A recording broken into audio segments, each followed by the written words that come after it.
ഇന്നൊരു പെണ്ണ് കാണലുണ്ട് ഗായ്സ്. അപ്പൊ ഒന്ന് ഒരുങ്ങി പോവാന്നാ വിചാരിക്കണേ. ഇതെന്റെ 32ാമത്തെ പെണ്ണ് കാണലാണ്.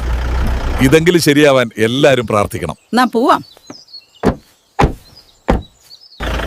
വരൂ, കേറി വരൂ. കുറെ ആലോചനകളായി നോക്കുന്നു. എല്ലാവർക്കും ഗവൺമെന്റ് ജോലിക്കാരെ മതി. ഇവൻ പണ്ട് അമേരിക്കയിലായിരുന്നു. അവിടത്തെ ഫുഡ് പിടിക്കാത്തോണ്ട് നാട്ടിലേക്ക് പോന്നു. എന്റെ മോള് PG കഴിഞ്ഞു. നിങ്ങൾ ജാതകം തരൂ, നോക്കിയിട്ട് പറയാം. ഗായ്സ്, പെൺവീട്ടുകാർ വിളിച്ചേർന്നു. അത് ജാതകം ശരിയായില്ലാത്രേ. ഇപ്പോഴും ഇതിലൊക്കെ വിശ്വസിക്കുന്നവരുണ്ടോ? ഈ നശിച്ച ജാതകം കാരണം എന്നെ പോലെ 30 കഴിഞ്ഞ എത്ര പേരാ ഇപ്പോഴും പെണ്ണ് കിട്ടാതെ നിൽക്കുന്നേ? ഫ്രണ്ട്സ്, ഇന്നൊരു സന്തോഷമുള്ള ദിവസമാണ്. കുറച്ച് ഡേയ്സ് മുന്നേ ഒരു പെണ്ണ് കാണാൻ പോയിരുന്നല്ലോ. അവര് ജാതകം കുഴപ്പമില്ല, കല്യാണത്തിന് സമ്മതാന്ന് പറഞ്ഞ് വിളിച്ചേർന്നു.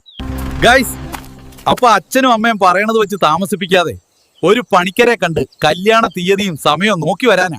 ഈ വരുന്ന മീനത്തിൽ നല്ലൊരു മുഹൂർത്തമുണ്ട്.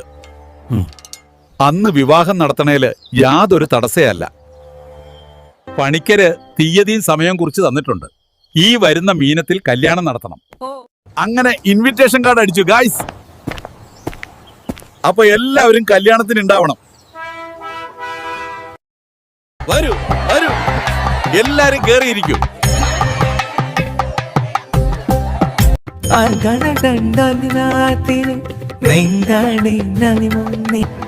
ഫ്രണ്ട്സ്, അങ്ങനെ എനിക്കും ഒരു പെണ്ണ് കിട്ടി.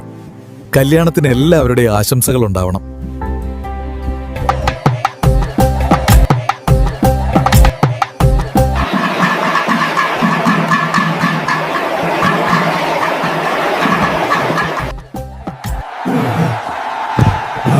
കല്യാണ പെണ്ണിനെ കാണാനില്ല. ഞങ്ങളോട് ക്ഷമിക്കണം, അവൾക്കൊരു അഫെയർ ഉണ്ടായിരുന്നു. അതാ പെട്ടെന്ന് കല്യാണം നടത്താൻ തീരുമാനിച്ചേ. പക്ഷേ അവൾ ഇങ്ങനെ ചെയ്യുമെന്ന് കരുതിയില്ല. ഗൈസ്, എന്റെ കല്യാണം മുടങ്ങി. ഇനി ഞാനൊരു പെണ്ണ് കെട്ടുന്നില്ല എന്ന് തീരുമാനിച്ചു. നിങ്ങളുടെ അഭിപ്രായങ്ങൾ കമന്റ് ചെയ്യൂ.